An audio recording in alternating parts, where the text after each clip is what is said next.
In this video, we will be covering Numpy in 1D, in particular ND arrays. Numpy is a library for scientific computing. It has many useful functions. There are many other advantages like speed and memory. Numpy is also the basis for pandas, so check out our pandas video. In this video, we will be covering the basics and array creation, indexing and slicing, basic operations, universal functions. Let's go over how to create a Numpy array. A Python list is a container that allows you to store and access data. Each element is associated with an index. We can access each element using a square bracket as follows. A Numpy array, or ND array, is similar to a list.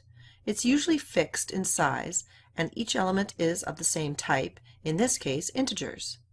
We can cast a list to a Numpy array by first importing Numpy. We then cast the list as follows. We can access the data via an index. As with the lists, we can access each element with an integer and a square bracket. The value of A is stored as follows. If we check the type of the array, we get numpy.ndArray. As Numpy arrays contain data of the same type, we can use the attribute dType to obtain the data type of the array's elements. In this case, a 64-bit integer. Let's review some basic array attributes using the array A. The attribute size is the number of elements in the array. As there are 5 elements, the result is 5. The next two attributes will make more sense when we get to higher dimensions, but let's review them. The attribute ndim represents the number of array dimensions or the rank of the array, in this case 1. The attribute shape is a tuple of integers indicating the size of the array in each dimension. We can create a Numpy array with real numbers. When we check the type of the array, we get numpy.ndArray. If we examine the attribute dType, we see float64 as the elements are not integers. There are many other attributes. Check out numpy.org. Let's review some indexing and slicing methods. We can change the first element of the array to 100 as follows. The array's first value is now 100. We can change the fifth element of the array as follows. The fifth element is now 0. Like lists and tuples, we can slice a Numpy array. The elements of the array correspond to the following index. We can select the elements from 1 to 3 and assign it to a new Numpy array, D, as follows. The elements in D correspond to the index. Like lists, we do not count the element corresponding to the last index. We can assign the corresponding indices to new values as follows. The array C now has new values. See the labs or numpy.org for more examples of what you can do with Numpy. Numpy makes it easier to do many operations that are commonly performed in data science. These same operations are usually computationally faster and require less memory in Numpy compared to regular Python. Let's review some of these operations on one-dimensional arrays. We will look at many of the operations in the context of Euclidean vectors to make things more interesting. Vector addition is a widely used operation in data science. Consider the vector u with 2 elements.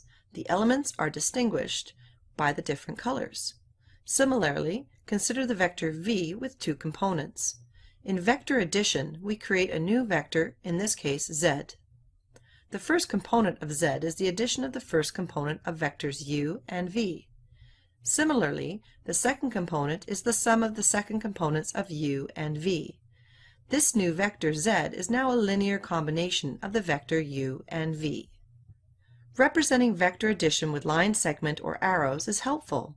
The first vector is represented in red. The vector will point in the direction of the 2 components. The first component of the vector is 1. As a result, the arrow is offset 1 unit from the origin in the horizontal direction. The second component is 0. We represent this component in the vertical direction. As this component is 0, the vector does not point in the horizontal direction. We represent the second vector in blue. The first component is 0. Therefore, the arrow does not point to the horizontal direction. The second component is 1. As a result, the vector points in the vertical direction 1 unit. When we add the vector u and v, we get the new vector z. We add the first component. This corresponds to the horizontal direction. We also add the second component. It's helpful to use the tip-to-tail method when adding vectors, placing the tail of a vector v on the tip of vector u.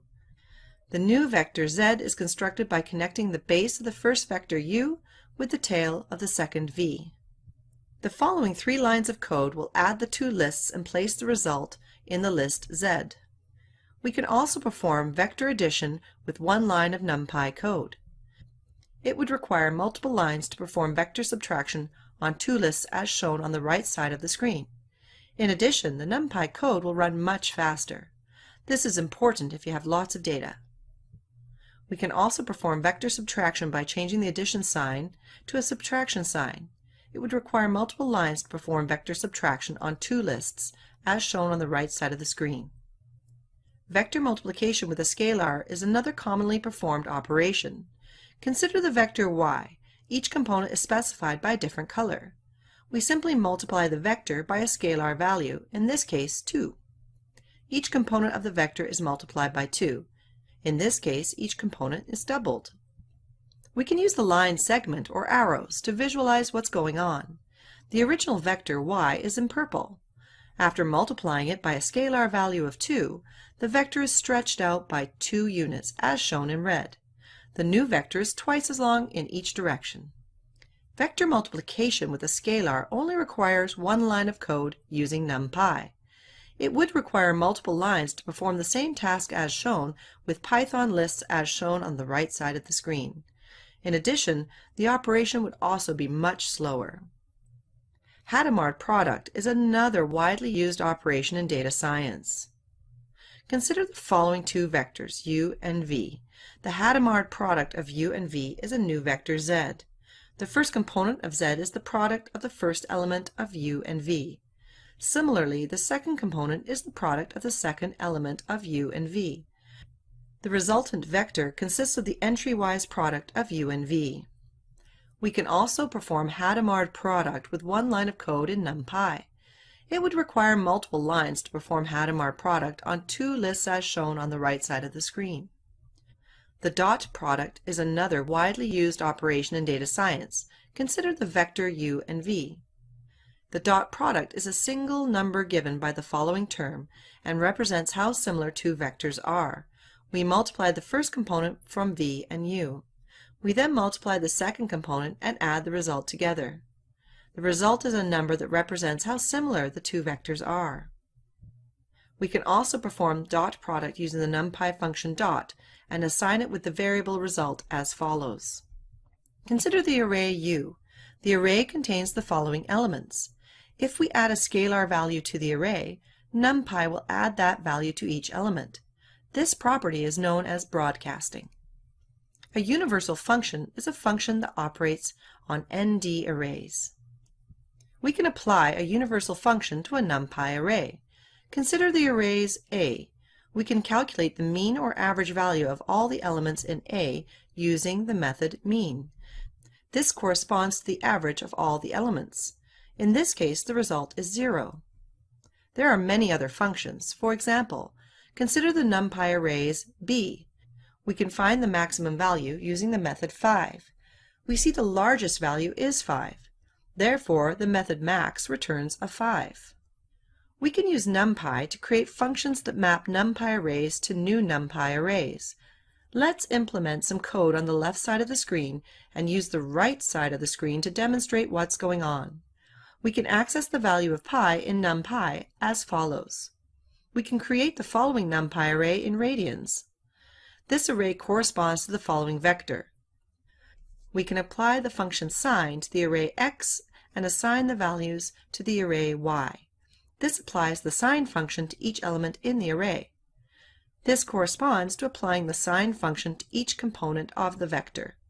The result is a new array y, where each value corresponds to a sign function being applied to each element in the array x. A useful function for plotting mathematical functions is linspace. Linspace returns evenly spaced numbers over a specified interval. We specify the starting point of the sequence, the ending point of the sequence. The parameter num indicates the number of samples to generate. In this case, 5. The space between samples is 1. If we change the parameter num to 9, we get 9 evenly spaced numbers over the interval from -2 to 2. The result is the difference between subsequent samples is 0.5 as opposed to 1 as before. We can use the function linspace to generate 100 evenly spaced samples from the interval 0 to 2 pi. We can use the numpy function sign to map the array x to a new array y. We can import the library pyplot as plt to help us plot the function. As we are using a Jupyter notebook, we use the command matplotlib inline to display the plot. The following command plots a graph. The first input corresponds to the values for the horizontal or x-axis. The second input corresponds to the values for the vertical or y-axis. There is a lot more you can do with NumPy. Check out the labs at numpy.org for more.